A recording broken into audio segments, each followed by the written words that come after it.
This is Democracy Now!, the Quarantine Report. I'm Amy Goodman with Juan Gonzalez. Thousands who refuse to accept President Trump's 2020 election loss to Joe Biden are protesting in Washington, D.C. today as Congress meets to certify the results and make it official.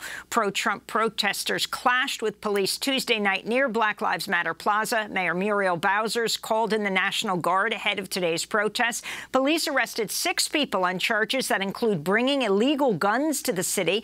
This comes as the leader of the Proud Boys hate group, Enrique Tarrio, was released without bail Tuesday after D.C. police arrested him Monday for allegedly burning a Black Lives Matter banner at a historically black church during protests in the city last month and possession of high-capacity firearm magazines. Tarrio was ordered to stay out of D.C. He's posted on social media that Proud Boys members would be incognito for this week's protests. Former National Security Advisor Michael Flynn, who Trump pardoned last month, spoke at last night's rally and thanked the digital soldiers, a reference to the conspiracy theory QAnon. This is podcast host Clay Clark addressing Tuesday's Stop the Steal protest.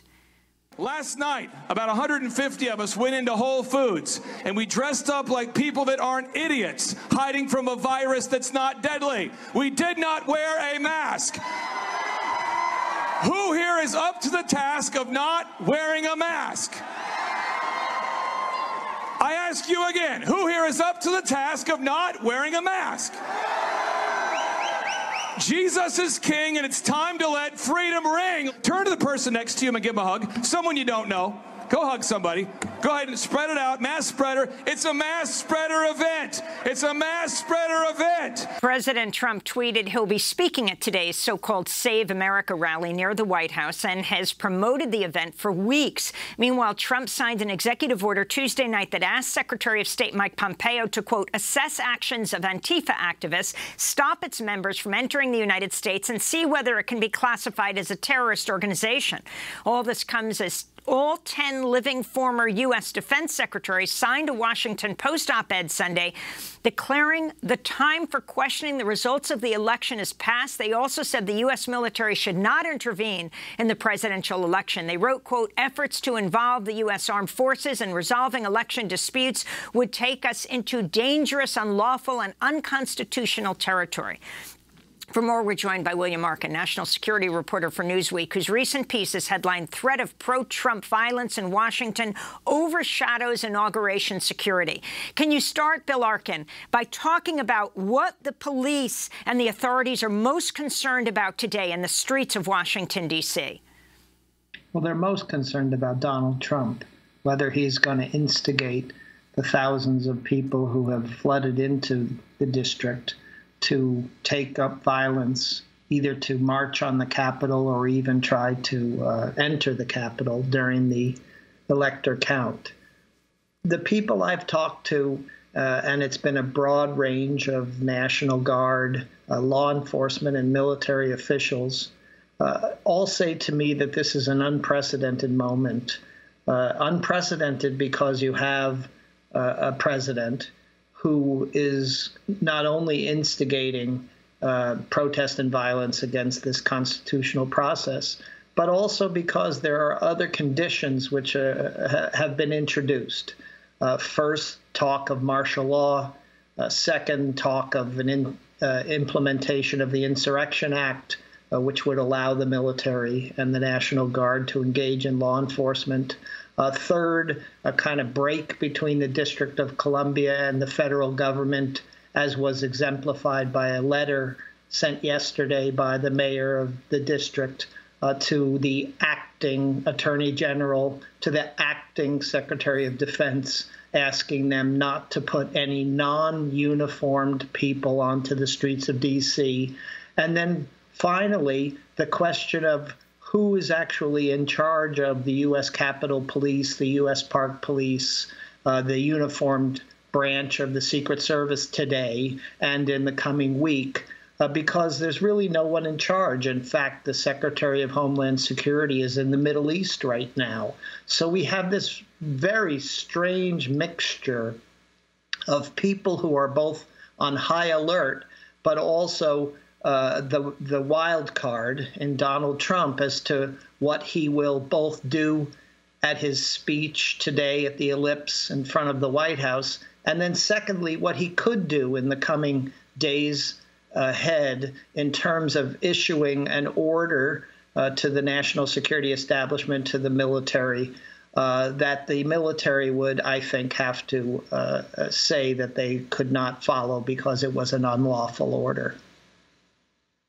And William Arkin, I wanted to ask you this issue of the joint statement by all the living former defense secretaries, which, according to some reports, was a letter or statement organized by former Vice President Dick Cheney. That would seem to indicate to me that these people, because they obviously are all connected to the current military establishment, that there are some.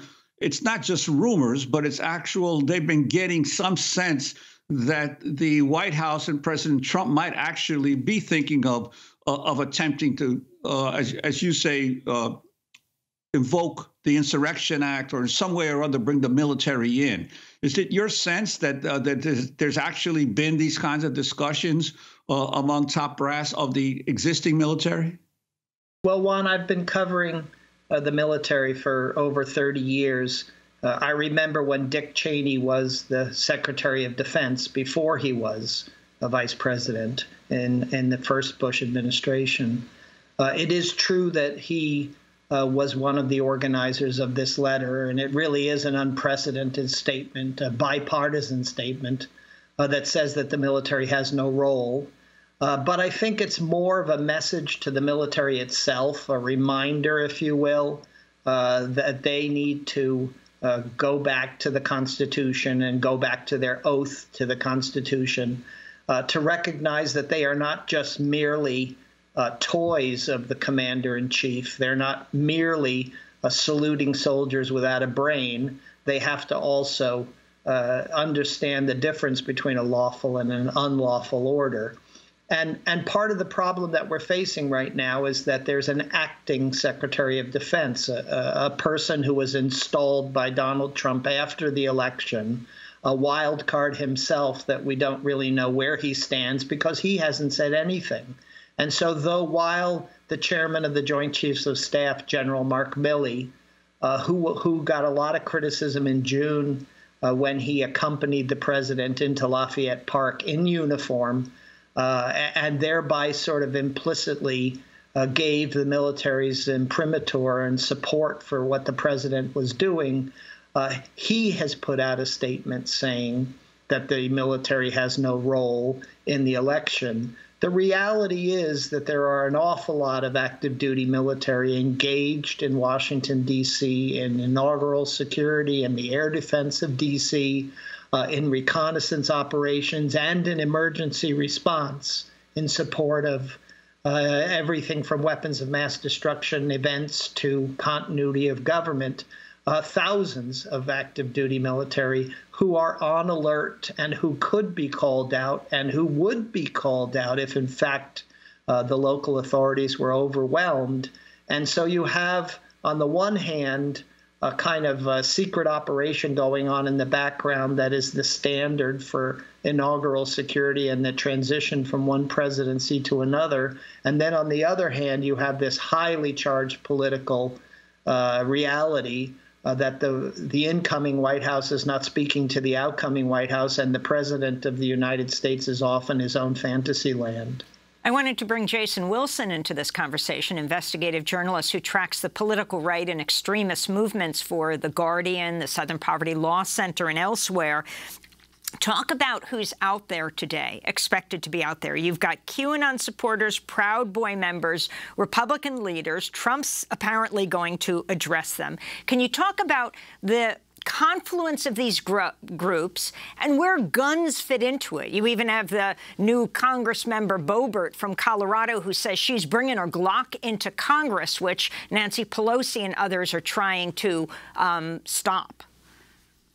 Yeah, I think you hit the nail on the head, actually, Amy. I mean, you know, it's just another demonstration of the fact that, you know, during the life of this presidency, there's been a kind of merger between, you know, far-right activist groups the Trump version of the GOP. There's not really a sharp dividing line between violent far-right street activists and the supporters of the president in Congress.